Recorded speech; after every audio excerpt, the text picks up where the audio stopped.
прямом эфире новости на канале ОНБИР. В студии Назика Тамбекова. Здравствуйте. Сегодня в выпуске.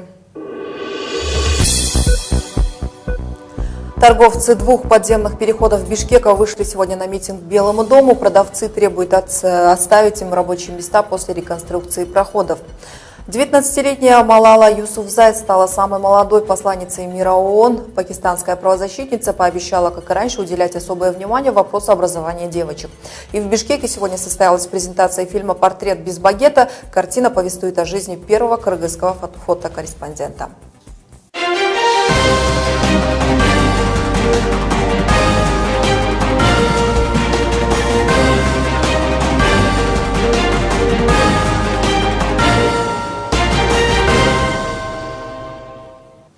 Торговцы павильонов в подземных переходах на пересечениях Чуй-Абдрахманова и Чуй-Манаса вышли сегодня на митинг к зданию Джохорку Кенеша. На демонстрацию вышли около 20 продавцов.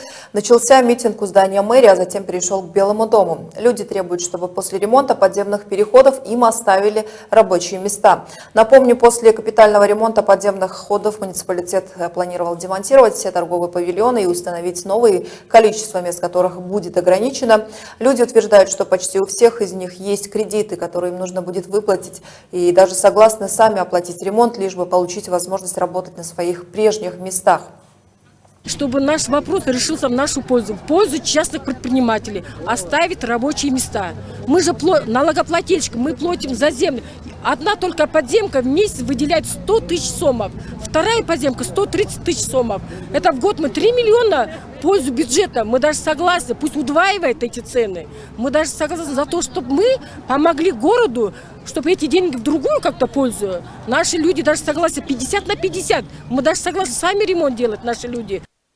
Стоит ли это этих денег вот этот маленький подземный переход, который находится на Чуй-Абдрахманова? Этих денег она не стоит, потому что она 100% на большом, в отличном состоянии. Я думаю, вот эти гранты, которые деньги, я хочу обратить внимание, у нас есть 3 вокзала, Восточный вокзал, Западный вокзал и ЖД вокзал. Восточный вокзал, я знаю, я маленькая с детства, в каком она состоянии была.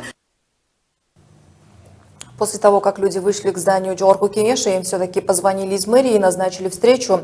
В муниципалитете сообщили, что с продавцами был найден компромисс. Бишкек глав архитектуре дали задание изменить эскизы подземного перехода, так чтобы в нем хватало мест для всех торговых точек. Выполнить задание ведомство должно до 24 апреля.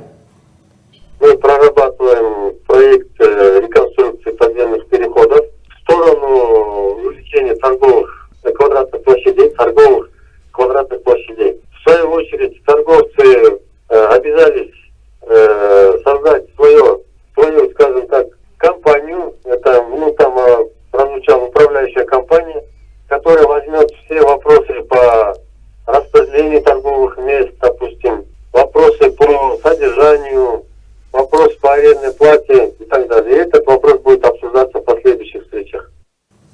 Напоминаем, в этом году мэрия запланировала отремонтировать только 2 центральных подземных перехода города, выделив на это почти 70 миллионов сомов. По данным муниципалитета, в путепроводах планируется полностью починить гидроизоляцию, положить новый пол, стены и потолок. Кроме того, мэрия планирует установить в них современные пандусы, которые должны серьезно облегчить жизнь людей на колясках. На вопрос, почему ремонтировать решили именно эти переходы, в муниципалитете ответили, это самые многолюдные места, а конструкция находится в таком состоянии, что угрожает жизни и здоровью горожан. В основном, какие работы здесь будем выполнять? В первую очередь будем делать гидроизоляцию, так как из-за воды, которая там сверху, из-за нарушения гидроизоляции, вода просачивается, и конструкция, вот железобетонная конструкция, в данное время в аварийном состоянии. То есть, если мы сейчас, этот вопрос поднимался еще 2010 года, до сих пор, вот в этом году принято решение. Вдруг, если конструкция там рухнет, никто гарантии не может дать. Что же касается торговых павильонов, то в планах мэрии было демонтировать и построить новые, современные. Для всех торговцев места не хватит, однако часть из все же сможет остаться на своих прежних местах. Одна сторона будет полностью высвобождена от существующих павильонов или как там их там торговых точек.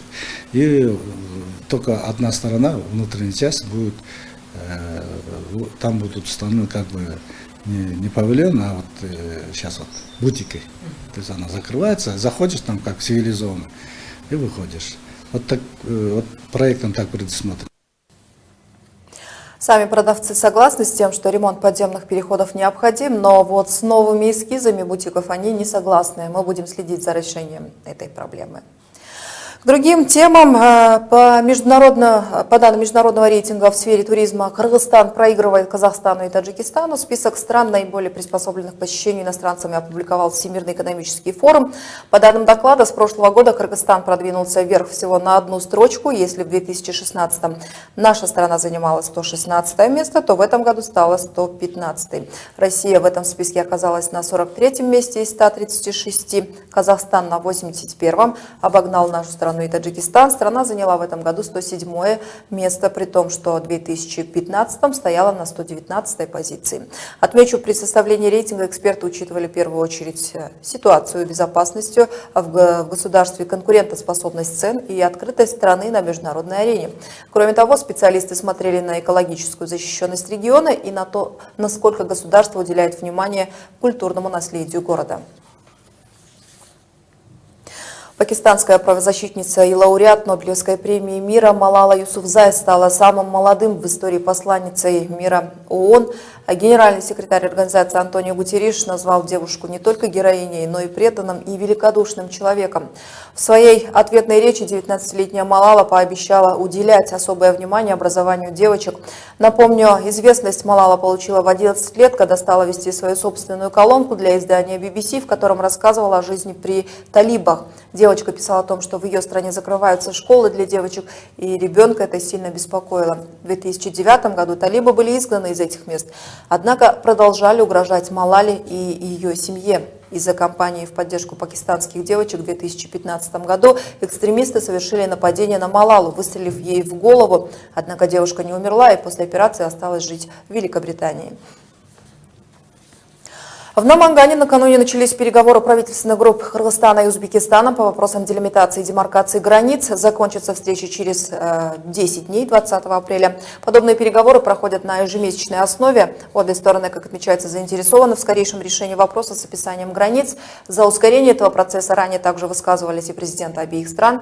Отмечу, общая протяженность кыргызско-узбекской границы составляет 1378 километров, 324 из них остаются несогласованными. Всего с начала августа 2016 года проведено 10 подобных встреч. В прошлом году делегации Кыргызстана и Узбекистана провели обследование еще на 14 несогласованных участках государственной границы. 14 участках на линии государственной границы в пределах Андиджанской, Наманганской и Ферганской областей Узбекистана по смежеству с Баткенской, Джалалабадской и Ошской областями. На сегодня несогласованными остаются 324 километра на 60 участках. Кыргызско-узбекская граница простирается на 1378 километров, из них описано уже 1058.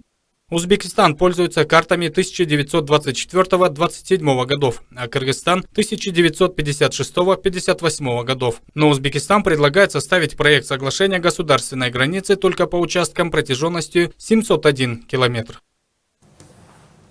И напоследок в Бишкеке сегодня прошла презентация документального фильма «Портрет без багета». Картина посвящена первому кыргызскому фотокорреспонденту и автору книги «Люди и горы» Аскару Абдугулову. Создатели картины – студенты Института культуры искусства имени Бибисара Бишеналиева, и рассказали зрителям о жизни великого человека, а также о том, как к творчеству художника относятся в наше время. Отмечу, в фильме показаны редкие фотографии Чингиза Айтматова, сделанные Абдугуловым. Цели фильма у нас были разные, но одна из целей – это показать и рассказать, что такое фотограф и вообще, что такое фотохудожник. И одна из тоже, скажем так, наших целей поставленных, это было на их взгляде, как скажем, их взгляд современности, прошлое и вообще о мире, скажем так. Это были новости на телеканале «Унбир». С вами была Назика Тамбекова. До новых встреч.